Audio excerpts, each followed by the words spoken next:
Hello guys, क्या हाल चाल है आप सबके। I hope you all are good. और एक बार फिर से आपका स्वागत है हमारे इस चैनल पे। हमने जैसा कि आप सबको पता है, यहाँ पे कॉमर्स से रिलेटेड हमने कुछ एमसीक्यू की सीरीज यहाँ पे कंटिन्यू की हुई है। उसकी 5 पार्ट्स में यहाँ पे ऑलरेडी पब्लिश कर चुका हूँ अपने चैनल पे। अगर आपने वो नहीं देखी हैं तो आप पहले उनको जाकर देख लें। और ये आज हमारा 6 वाला पार्ट है, छठा पार्ट हम यहाँ पर डाल रहे हैं। और इसमें भी हम कुछ इम्पोर्टेंट एमसीक्यू डिस्कस करेंगे जो हमारे अलग अलग एग्ज़ाम्स को लेके इम्पोर्टेंट हैं। तो चलिए बिना देरी किए स्टार्ट करते हैं आज के क्वेश्चंस। और डिटेल में हम इनको डिस्कस करने वाले हैं, सारे ऑप्शंस को।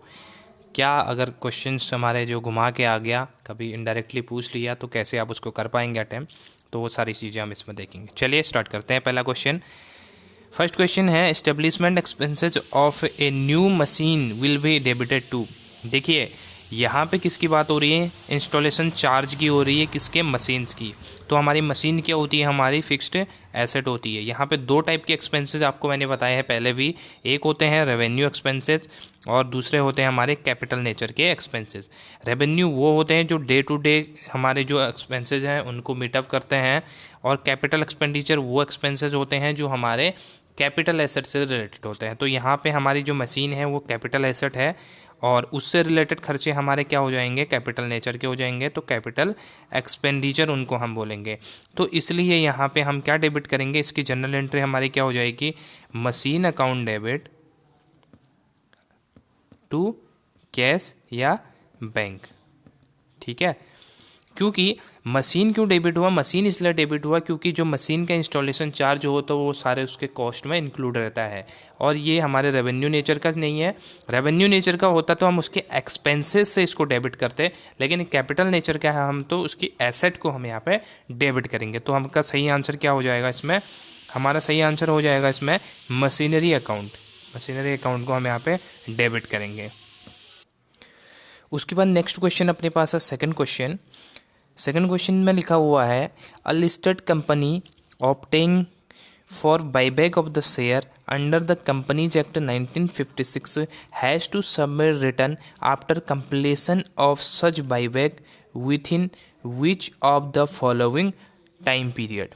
ठीक है, बाईबैक के केस में एक लिस्टेड कंपनी की बात हो रही है। लिस्टेड कंपनी जब बाईबैक ऑफ शेयर करती है तो कंपनीज एक्ट 1956 के अकॉर्डिंग कितने टाइम में उसको रिटर्न यहाँ पे फाइल करना होता है, कंप्लीशन ऑफ सच बाईबैक कितने टाइम पीरियड में। तो इसका सही आंसर हमारे पास होता है 30 days of such completion to registrar of the companies and SEBI. तो हमारा सही आंसर कौन सा हो जाएगा, हमारा ऑप्शन नंबर सी सही होता है यहाँ पे, option number C, 30 days of such completion of the registrar of the company and SEBI. Third question है, private equity investor invest in a company based mainly on. एक हमारा जो इन्वेस्टर होता है, प्राइवेट इन्वेस्टर बेसिकली जो प्राइवेट कंपनी में invest करता है उसको बोलते हैं। तो वो कंपनी में किस किस बेस को लेकर के इन्वेस्ट करता है, यानी कि वो कहाँ पे अपने आप को सिक्योर समझता है और उस कंपनी में इन्वेस्ट करने को तैयार होता है, कन्विंस होता है। तो उसके लिए क्या देखता है वो, पहला देखता है the credibility and valuation of the company देखता है, एज ऑफ द कंपनी देखता है, लोकेशन ऑफ द कंपनी देखता है, या activity undertaken by the company देखता है।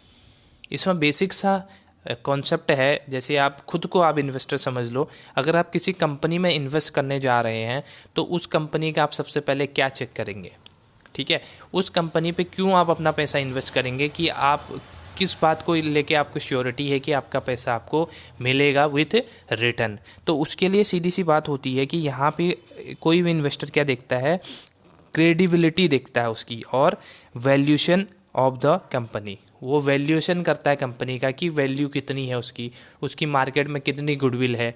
ठीक है, तो इन सब चीज़ों का वैल्यूएशन करने के बाद ही कोई भी इन्वेस्टर उसमें इन्वेस्ट करने को तैयार होता है। तो क्रेडिबिलिटी भी यहाँ पे मोस्ट इम्पॉर्टेंट फैक्टर होता है किसी भी कंपनी में इन्वेस्टर्स के पॉइंट ऑफ व्यू से। और दूसरा, वैल्यूशन ऑफ द कंपनी तो करना ही पड़ेगा, क्योंकि अगर आप कहीं पे इन्वेस्ट कर रहे हैं तो उस कंपनी की वैल्यू क्या है वो तो आप चेक करेंगे ही। ठीक है, वैल्यूशन कैसे करेंगे, वैल्यूएशन आप उसके फाइनेंशियल स्टेटमेंट से करेंगे, है कि नहीं, जो उसके प्रॉफिट एंड लॉस और जो आपका बैलेंस शीट है उसके हिसाब से आप उसका जो फाइनेंशियल पोजीशन है उसकी, उस पोजीशन को देखेंगे, यानी कि उसकी वैल्यूएशन को आप कैलकुलेट करेंगे।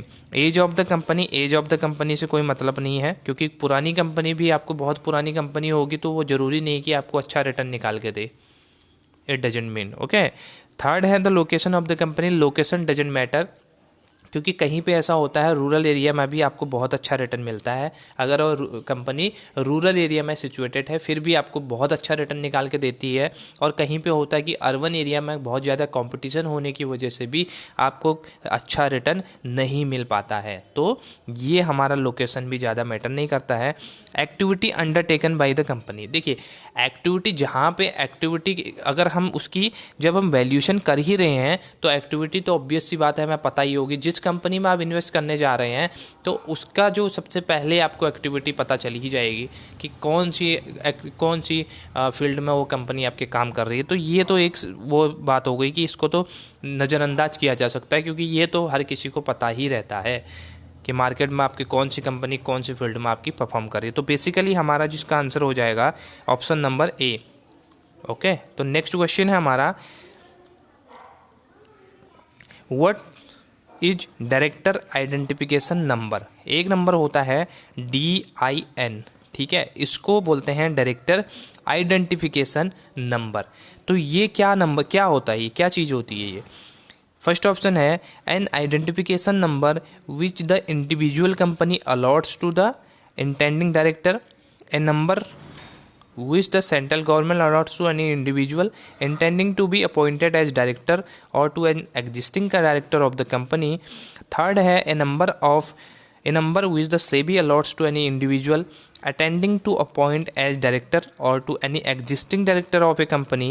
Last one है a number which the central government allots to retired directors so as to build database. तो अगर हम गौर से देखेंगे इसमें तो हमारा ऑप्शन होता है option number B, a number which is central government allots. कौन अलॉट करता है इसको करता है सेंट्रल गवर्नमेंट अलॉट करती है, किस चीज़ के लिए, to any individual intending to be appointed as a director, ठीक है, एक डायरेक्टर अपॉइंट के इंटेंशन से, डायरेक्टर अपॉइंटमेंट के इंटेंशन से कौन इश्यू करती है, सेंट्रल गवर्नमेंट इश्यू करती है, किसको इश्यू करती है, any existing director of the company या न्यू डायरेक्टर, ठीक है, जो इंटेंडिंग है, यानी कि जो हमारा डायरेक्टर हम अपॉइंट करने जा रहे हैं या उस डायरेक्टर को या जो एग्जिस्टिंग डायरेक्टर है उसको भी इशू किया जा सकता है DIN नंबर। कौन इशू करेगा, central government. I hope clear है। चलिए नेक्स्ट फिफ्थ क्वेश्चन की बात करते हैं, disinvestment in public sector is called. एक हमारा होता है इन्वेस्टमेंट और एक होता है डिस इन्वेस्टमेंट। दोनों में डिफरेंस क्या है, इन्वेस्टमेंट आप सभी को पता है कहीं पर भी जो पैसा हम इन्वेस्ट करते हैं किसके उद्देश्य से, रिटर्न लेने के उद्देश्य से, ठीक है, हमारा प्रोस्पेक्टस क्या होता है, हमें उस पैसे पे अच्छा खासा रिटर्न मिलेगा इसलिए हम उस पैसे को इन्वेस्ट करते हैं। तो दूसरी तरफ उसके अपोजिट की बात करते हैं डिस इन्वेस्टमेंट, यानी कि इन्वेस्टमेंट कम कर देना, वहाँ पे इन्वेस्टमेंट नहीं करना, तो वो हो गया हमारा डिस इन्वेस्टमेंट। यहाँ पे पूछ रहा है पब्लिक सेक्टर में डिस इन्वेस्टमेंट का क्या मतलब है। पहले तो आपको समझना है डिस इन्वेस्टमेंट, वो मैंने आपको बता दिया है। पब्लिक सेक्टर दूसरी चीज़ आपको समझनी है, पब्लिक सेक्टर यहाँ पे है गवर्नमेंट सेक्टर, ठीक है, गवर्नमेंट सेक्टर को पब्लिक सेक्टर बोला जाता है और प्राइवेट सेक्टर दूसरी चीज़ होती है, तो पब्लिक को ही गवर्नमेंट सेक्टर भी बोला जाता है। तो देखिए पब्लिक सेक्टर में यानी गवर्नमेंट सेक्टर में डिस इन्वेस्टमेंट यानी कि सरकार पैसा नहीं लगा रही है, उसमें इन्वेस्टमेंट नहीं कर रही है, तो इसका मतलब क्या है, इसका मतलब सीधा सीधा ये होता है हमारा कि उसका प्राइवेटाइजेशन होने वाला है, यानी कि उसको प्राइवेट के हाथों में दे दिया। गवर्नमेंट जिस पर पैसा खर्च नहीं कर सकती है तो उसको वो प्राइवेट कर देती है, यानी कि प्राइवेट पार्टी को बेच देती है, वो अपना चलाते हैं। जैसे कि कुछ टाइम पहले आपने देखा होगा हमारे जो हॉस्पिटल्स थे वो PPP मोड पे चल रहे थे, यानी कि पब्लिक प्राइवेट पार्टनरशिप पे चल रहे थे। तो इसमें हो क्या रहा था, गवर्नमेंट आधा पैसा गवर्नमेंट लगाती थी, यानी कि, और आधा जो है कुल मिला के जो हॉस्पिटल है उसको सौंप दिया जाता था किसी प्राइवेट नर्सिंग हाउस को या किसी प्राइवेट जो कंपनी है, ठीक है, जो मेडिकल से रिलेटेड कंपनी है उनको दे दिया जाता था। तो वो सारा स्टाफ्स रखने की जिम्मेदारी, स्टाफ्स को चलाने की जिम्मेदारी सब कुछ प्राइवेट के हाथ में होती थी, लेकिन ऑनरशिप के केस में वो गवर्नमेंट के पास होता था, तो इसलिए इसको पीपीपी मोड बोला जाता था। इसी तरह से यदि ये पूरा पीपीपी मोड हटा कर भी पूरा प्राइवेट के हाथों में दे दिया जाए तो उसको बोलेंगे प्राइवेटाइजेशन, ठीक है। तो ये कब होगा, जब डिसइन्वेस्टमेंट शुरू हो जाएगा, किसमें, पब्लिक सेक्टर में। जैसे कि इंडिया में अभी भी कुछ जो कंपनीज हैं, जो गवर्नमेंट की कंपनीज हैं, उनको बेचने की तैयारी की जा रही है, ठीक है। प्राइवेट जो इन्वेस्टर्स हैं, प्राइवेट जो बिजनेसमैन हैं, उनको बेचने की कोशिश की जा रही है, तो वो एक तरह से डिसइन्वेस्टमेंट है पब्लिक सेक्टर में। Clear, okay. तो इसका सही आंसर हमारा क्या है, ऑप्शन नंबर ए। फिर है डेटर टर्नओवर रेशियो दिया है 4, what is the average collection period, ठीक है, डेटर। तो इसमें कोई, इस क्वेश्चन में हमें क्या करना है, डेटर टर्नओवर रेशियो हमें यहाँ पे दिया हुआ है और हमें निकालना है एवरेज कलेक्शन पीरियड, ठीक है। एवरेज कलेक्शन पीरियड हमारा क्या कहता है, एवरेज कलेक्शन पीरियड हमारा होता है, इसमें हम क्या करते हैं, टोटल हम मान लेते हैं 12, क्योंकि मंथ्स में हमें कैलकुलेट करना है, तो टोटल 12 मंथ्स, और हमें 4 यहाँ पे दिया गया है जो हमारा डेटर टर्नओवर है। तो इससे हम इसको काटेंगे तो हमारे पास कितना निकल के आता है, 3 मंथ्स यहाँ पे हमारे पास क्या निकल के आएगा, एवरेज कलेक्शन पीरियड, यानी कि एक साल में हमारा जो एवरेज कलेक्शन पीरियड रहेगा वो कितना रहेगा, 3 महीने का, यानी कि 3 इसका मतलब होता है क्या पता है, इसका मतलब होता है कि 3 महीने के अंतराल पे हमें पेमेंट मिलने वाली है, एवरेज कलेक्शन पीरियड, यानी कि हम कितने पीरियड बाद हमारे पास कलेक्शन होगा पैसे का, तो वो एक एवरेज निकल के आता है। 3 महीने बाद हम एक्सपेक्ट करके चलेंगे कि हमें कलेक्शन हो जाएगा जो हमारे डेटर हैं उनसे पैसे का। तो यहाँ पे इसका सही आंसर हो जाता है ऑप्शन नंबर सी। अब देखते हैं 7th वाला क्वेश्चन, जो थोड़ा सा ध्यान देने की ज़रूरत है इस पर, थोड़ा सा मैं इसको कर देता हूँ zoom. The net profit of a business after providing for taxation for the past 5 years are, देखिए यहाँ पे 5 साल का ये प्रॉफिट दिया गया है। Capital employed in the business, capital employed दिया गया है 8 लाख का। नॉर्मल रेट ऑफ रिटर्न 10% दिया गया है। What is the value of goodwill on the basis of capitalisation of super profit method. पिछले क्वेश्चन में, पिछले पार्ट में जो हमने क्वेश्चन किए थे वो किए थे एवरेज प्रॉफिट मेथड और सुपर प्रॉफिट मेथड, इसके दोनों के क्वेश्चन हमने कर चुके हैं। तो यहाँ पे थर्ड हमारे पास है कैपिटलाइजेशन ऑफ प्रॉफिट मेथड। ये मैंने आपसे कहा था कि गुडविल को कैलकुलेट करने का ये भी एक मेथड होता है, एक फोर्थ मेथड होता है जिसको एन्युटी मेथड बोलते हैं। तो थर्ड मेथड हमारा क्या होता है, कैपिटलाइजेशन ऑफ सुपर प्रॉफिट, या इसको कैपिटलाइजेशन और एवरेज प्रॉफिट से भी निकाल सकते हैं, दोनों से निकल जाएगा। बट डिफरेंस ये रहेगा कि इसमें हम सुपर प्रॉफिट को कंसीडर करेंगे और एवरेज प्रॉफिट में हम एवरेज प्रॉफिट को कंसीडर करेंगे। तो सबसे पहले हम निकालते हैं इसका सुपर प्रॉफिट। सुपर प्रॉफिट बराबर मैंने आपको पहले भी बताया हुआ है इसका फॉर्मूला पहले पिछले के पार्टों में, कि आप क्या करेंगे, ए को पहले ले लेना है, ठीक है, average profit minus normal profit. Okay, easy है क्योंकि ए को पहले ले लेना है, मैंने बताया था। एन नॉर्मल आपका एन बाद में, अल्फाबेटिक वाइज भी बाद में आता है, ए पहले आ जाता है। तो सीधा सीधा ये फॉर्मूला आपका याद हो जाएगा आपको।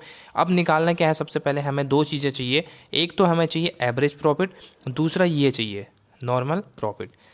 तो एवरेज प्रॉफिट कैसे निकलेगा, एवरेज प्रॉफिट इन सब को एडिशन करने के बाद हम डिवाइड करेंगे 5 से, तो हमारे पास कितना निकल के आता है इन सबको एडिशन कर। अगर हम इसको कैलकुलेट करते हैं तो हमारे पास इसका सबका एडिशन करने के बाद कितना आता है हमारे पास, इसके बाद आता है 4,80,000, ठीक है। आप इसको एडिशन कर सकते हैं, 4,80,000 टोटल प्रॉफिट आया। एवरेज प्रॉफिट निकालने के लिए इसको डिवाइड करेंगे नंबर ऑफ ईयर से, तो 5 साल का यहाँ पे दिया गया है, साफ साफ यहाँ पे लिखा हो देखिए, पास्ट 5 ईयर्स, ठीक है। तो 5 साल का दिया गया है, इसको आप सॉल्व करते हैं काटने के बाद, तो आपके पास आता है ये 96,000 अपने पास क्या आ गया, ये आपका आ गया एवरेज प्रॉफिट। अब हमको निकालना है नॉर्मल प्रॉफिट, तभी हमारे पास सुपर प्रॉफिट निकल के आएगा। तो नॉर्मल प्रॉफिट निकालने के लिए सीधा सा फंडा होता है, जो हमें कैपिटल एम्प्लॉयड दे रखा है 8 लाख रुपए कैपिटल एम्प्लॉयड दिया है और इसका रेट दिया है नॉर्मल, देखिए रेट ऑफ रिटर्न दिया है 10 से, और इसका 10% हमें निकाल लेना है। इससे इसको काट दिया, इससे इसको काट दिया, कितना आ गया 80,000। ये क्या आ गया हमारे पास, ये आ गया हमारे पास नॉर्मल प्रॉफिट। अब हमें निकालना है सुपर प्रॉफिट। तो सुपर प्रॉफिट पहले ही मैं आपको बता चुका हूँ कि क्या होता है formula, average profit minus normal profit. Average profit निकल के आया था अपने पास 96,000 के, लिख दे रहा हूँ 1000 के लिए, और ये निकल के आया 80,000 नॉर्मल प्रॉफिट। तो हमारे पास सुपर प्रॉफिट कितना निकल के आता है 16K। 16,000 अपने पास क्या आ गया, सुपर प्रॉफिट आ गया। लेकिन अभी भी गुडविल की वैल्यू हमारे पास नहीं निकली है, क्योंकि हमें इसको कैपिटलाइज्ड करना है। कैपिटलाइज्ड कैसे करना है वो मैं आपको बताता हूँ। ये 16,000 को आप याद रखो। देखिए 16,000 जो निकला है हमारा, वो कितने परसेंट पे रिटर्न पे निकला है, 10% के रिटर्न पे। ठीक है, 10% के रिटर्न पे 16,000 हमारा वैल्यू निकली है। लेकिन अब जब हम इसको कैपिटलाइज्ड करते हैं, कैपिटलाइज्ड करने का मतलब इसको 100 पे बनाएंगे। देखिए 10 पे कितना है, सीधा से समझ लेते हैं, 1 मिनट। 10% पे कितना, 10 पे कितना है, सीधा सीधा हमारे पास है 16,000। क्लियर। 1 पे कितना हो जाएगा 16,000 डिवाइडेड बाई 1। ठीक है, ये तो सबको आता है। तो 100% पे कितना हो जाएगा, मल्टीप्लाई बाई 100। सीधा सा मंडा। अब इसको आप अगर वो करते हैं तो आपके पास ऑप्शन आएगा 1,60,000। ठीक है, 1 2 3 4 5, 1,60,000 हमारे पास आ गया। तो हमारे पास ऑप्शन नंबर सी इसका राइट आंसर हो जाएगा। वैल्यू, गुडविल की वैल्यू निकल आएगी किससे, सुपर प्रॉफिट मेथड से। अगर यहाँ पे सुपर प्रॉफिट मेथड की जगह पे इसने बोला होता है एवरेज प्रॉफिट मेथड से करो, तो हमें सुपर प्रॉफिट निकालने की ज़रूरत नहीं पड़ती। हम खाली इसका एवरेज प्रॉफिट निकालते, यानी कि जो हमारे पास 96,000 आया था, इसी वैल्यू को क्या करते हैं हम, कैपिटलाइज्ड करते हैं 100 पे। क्योंकि देखिए ये 10 पे था, तो हम इसको 100 पे करते हैं, 100/10 हो जाता है। रेट हमेशा नीचे आएगा, ऊपर 100 आ जाएगा।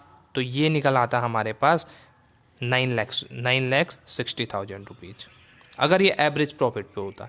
लेकिन ये क्या है, सुपर प्रॉफिट पे है, तो इसलिए हमें पहले सुपर प्रॉफिट कैलकुलेट करना है।